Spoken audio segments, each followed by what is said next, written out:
Hi, my name is Sean at Seedburo Equipment Company, and today I wanted to explain to you how to perform dockage testing for form material on soybeans with the 9000 AG computer grain grading scale.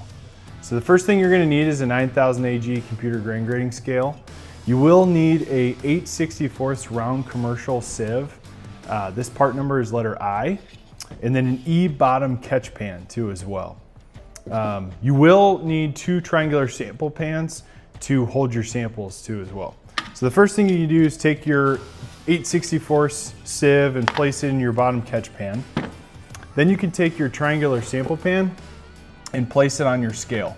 So this pan does have weight, so you need to zero out that weight, and you're gonna hit 0, and that's going to zero out the weight on your pan. Then you're going to take your soybean sample. Typically these samples are around 250 grams, and you're gonna place it on the sample pan on your scale. So once you've done that, you're gonna reach over and you're gonna hit the memory button, and that's gonna store the weight of the sample of your soybeans.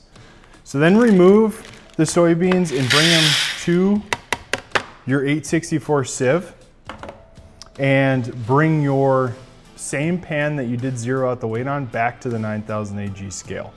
So once you've done this, you're gonna actually shake this sieve 30 strokes back and forth to separate the foreign material from the soybeans down into the bottom catch pan. Okay, so once you've completed the 30 strokes, you're going to then take your foreign material and bring it back to the pan on your 9000 AG. And right now it's gonna show you in grams what that weight is. So it's 1.8 grams. And then when you switch it into percent, it's going to tell you what the percentage of that is of the entire sample, which is 0.27% foreign material in your soybeans. So if you have any questions in regards to this process or this equipment, you can call us here at Seedburo at 312-738-3700, and you can always go to seedburoequipmentcompany.com.